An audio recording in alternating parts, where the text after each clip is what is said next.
Hey, Composite Gloves here. I'm wearing a hat, and today we're going to be going over the feedback knob in the filter module, specifically self oscillation. I'm going to go over self oscillation first because it's a little easier to understand. So let's go ahead and go to a user bank default and turn this off, right? So there's nothing, right? None of our oscillators are coming through. Our noise generator is off. It's all off.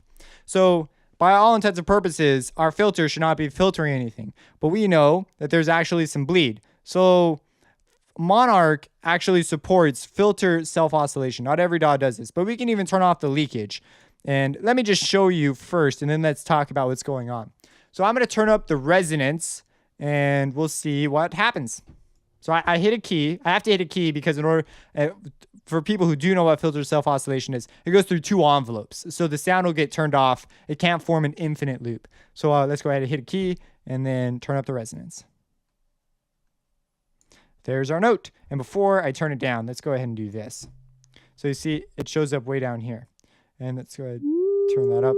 There you have it. Our note is right there. Like, holy crap, there's no sound source, and yet we have a note. Now, if I hit any key, I'm going to get that same note. I'm hitting a bunch of keys. So I can actually make what's going on here. Let's talk about what's going on here. And this is something that I don't understand like all the technical details of, but I have a broad idea of what's going on here. So the way filter resonance happens, and this is what it says in their manual, is the output of the filter is subtracted from the input. If you go on the KVR forums and sort of dig around a little bit, you'll actually find people who are talking about designing filters with resonance and methods used. And on one of them, I read that it was the difference that was subtracted, not the whole thing. And so, I mean, I don't know. I'm up in the air. If you're one of those people who knows more, let me know. But basically, there is a feedback path happening here that creates the ability for the filter to self-oscillate. And something to note about feedback paths and just regular EQs and stuff is if you look at just over any plugin, and when you look up here in the hint window, it says it's delayed by 88 samples / 2 milliseconds latency. And so that's just the amount of processing time that this plugin needs to do its job currently. And so as you put more plugins on, you get more latency, and you can actually affect that. And the reason I'm pointing this out is because we tend to think of feedback as having a particular sound or a particular effect, but in reality, they're going to delay things so that it comes out sounding the way we would expect it to sound, but with the changes desired. So it's not always going to sound crazy. In this case, these are going to sound pretty crazy. So this feedback path, is used in the traditional sense that you would think of one, where it goes to the end of a chain and then we push it back to the front. And so obviously that's going to occur over some time.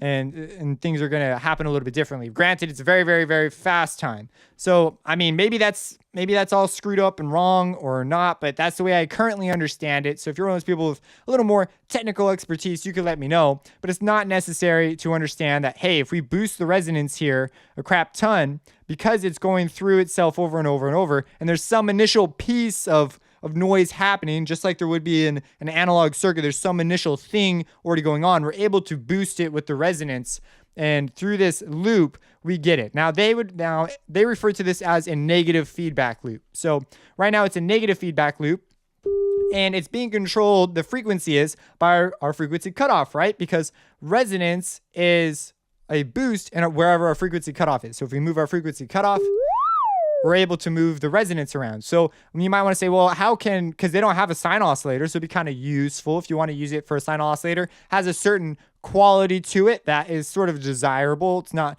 a generated sine oscillator in the way others are. So it's got some qualities to it you may desire in your music. So in order to make the cutoff knob sensitive to the keys we're pressing, you simply turn on both key tracking. If you only do one or the other, it does it in increments, like one, it says right here, it's like 1/3 and 2/3, and then together is 100%. So I'm playing high notes. Let's go lower. And it's going to be relative to where this thing still is, which means you have to tune it. So you're going to have to send something out like,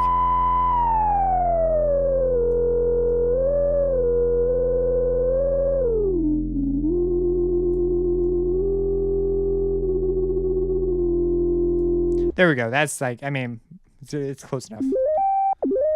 That way it can like work with your other stuff. So you have to tune it according to this. But that's how you could like get a sine wave out of here. So that's a useful thing with self-oscillation. There's a lot of other ones. Like, for example, we could turn on the modulation and then turn up the oscillator 3 and set it to like I don't know, a saw wave, an inverted saw wave, and we could make it low and we could use it as a way to create a riser.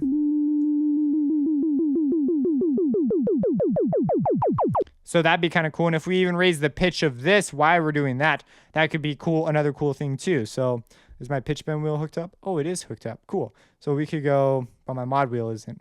So we could go like this.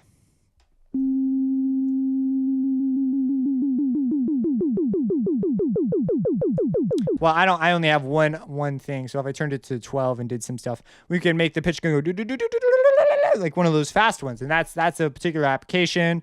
You've probably heard a number of spacey type sounds that go with this, but it's just a sine wave patch.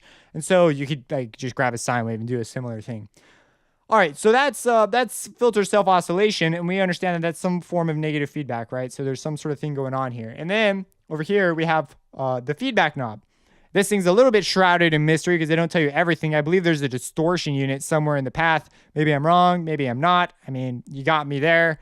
But what I do understand and what they do say is that this feedback is simply positive feedback. While this is negative feedback, this one is positive feedback.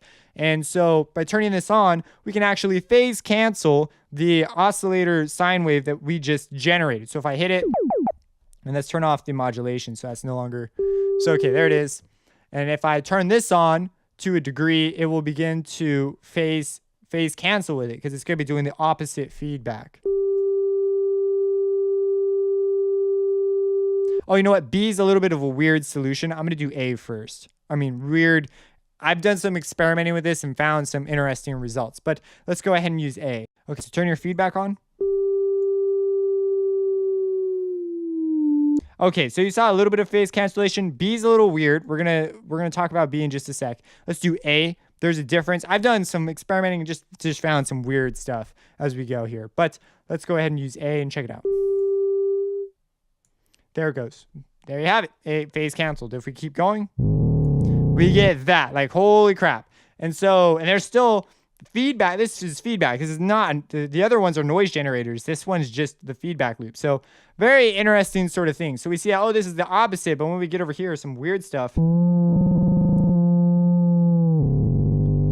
There's like sections. And now if we go over to B again, the weirdness that happened with B, we saw there was a pitch bend. And it like sort of cancels a little bit right here. And then as we keep going, and like it changes. But check this out. If we change the cutoff knob and then move it around, it does the same thing A would do. And so that's strange. I don't understand what's in the path or what generates it, but you're playing with these things when you get going. This presents a lot of really interesting things you can do, especially with the key tracking on. They can be very musical. You don't even need key tracking, but you can cause it to respond like higher or lower keys as a little more organic of a sound. But by using these tools, you can get some really cool results. And you're going to hear the filter self oscillation if you just crank the resonance up. So if you hear a tone going in that sort of doesn't make sense sometimes, take a look at your resonance knob. That could be the problem. And your feedback. Now, if the feedback is what we say it is, which would be feedback, just that means it's based, if it's truly the opposite of this one, that means that we should also be able to get a tone by cranking the feedback. It shouldn't be just the resonance. So let's turn that down. Let's try that one out, right? So let's go ahead and turn this up a little bit and hit a note, because remember, it's got to go through these envelopes. So it can't, otherwise it'd be a self-sustaining thing. Like we would just hear it endlessly, and they just didn't give us really the option to do that. So let's go ahead and hit a note and listen. Look at that. And nothing, and our resonance is down, but we get that. Now if we use B, we actually have to go a little bit harder. A is a lot more aggressive, and B is not. But B has this pitch bend thing to it. I don't know how they do their jobs, but I just have tried to make the best useful discoveries that I could. And if you move it up, it opens it up. So we get something that's like basically a sine wave. I mean, not a sine wave, a saw wave. If we go the other way, we get that. Now that's B. And B is a lot more subtle as a feedback loop. That's just the way it tends to be. But as we drive it harder, it'll become more and more like A. But you got to drive it like all the way for that to happen. If you go there, it just does this pitch bend thing. And then if you were to play this as a note, it's like not very responsive. But if we move it, I believe, up a little bit. No, up makes it less responsive. Down, it becomes like more responsive to the keys we're hitting. So there's just a lot of weird stuff, okay? So I'm sorry I don't have like more exact useful things, but when I'm grabbing these things, I have an idea that this is what's like going on. So I'm able to make decisions that make a little more sense to me. So let's just do a little bit of sound design, maybe make a cool driving synth type thing, because that's pretty cool. So let's go ahead and turn on one, and we're gonna set it to 16 and turn this up. And let's go ahead and send 2 out as well. So like, cool. Now let's go ahead and turn our filter up. Now we have these different filter modes, and they'll actually, the things that happen here will respond differently because of the different algorithms here. So you can do even further experiments and discover some pretty cool stuff there. But the general concepts you've seen now. So that's like the extent of my knowledge. Someone with a superior knowledge of DSP, please tell us what's going on here. The manual is not enough, and I don't know enough to understand what's going on in the forums sometimes. So, okay, let's go ahead and turn on our resonance.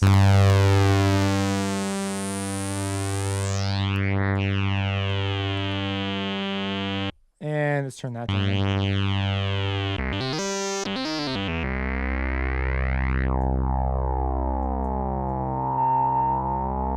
So there's the self oscillation. So we're going to back it off. I don't want quite all the, but like right there on the edge. Something to keep in note here is what you feed into the filter is going to change this, right? Because now we're tossing in other signals that go through this same process. So as we do that, we're going to be getting lower frequencies carrying more energy with them because they're bigger waves versus higher frequencies. So you'll get like really different responses on the range. That's also another reason why some of this key tracking stuff exists.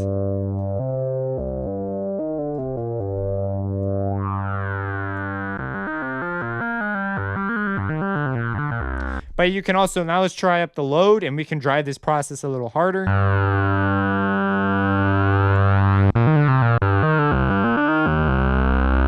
And now we can try entering feedback. Now let's look at the differences between these. So we have B.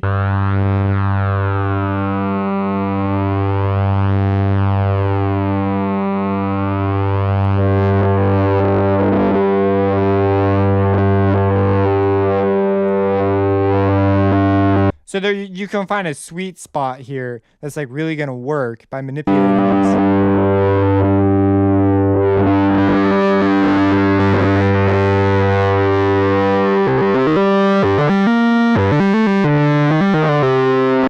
And I mean, you could sit here all day messing with these knobs, the load, feedback, and resonance, and really just try and get something kind of cool. Now let's go ahead and look at the same thing with A.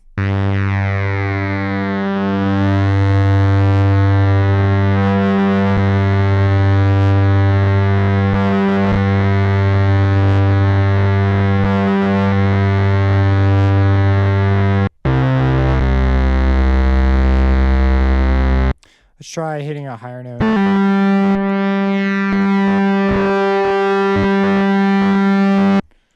Move our cutoff down.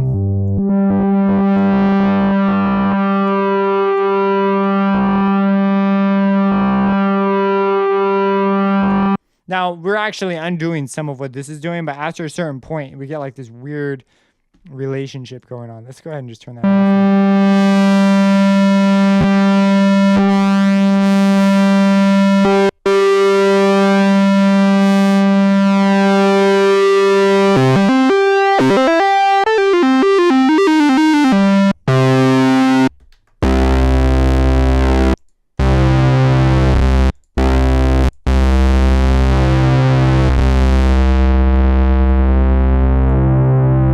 So anyways, you could just sit here and say, oh, what's this going to do? What's that going to do?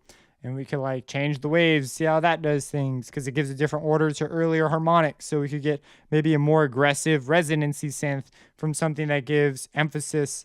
Like that's why saw waves are so great. But if we want something that has like an unusual order to things like odd or even, to give emphasis to a different harmonic series, the square waves and pulse waves would be excellent for that. But at that point, lower notes don't always sound as awesome as the higher ones do for leads and stuff.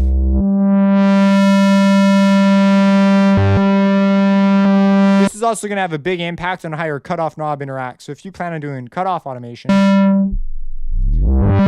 you see that's like that's not a response you typically expect from a low pass. Like, it's like, what the heck just happened there?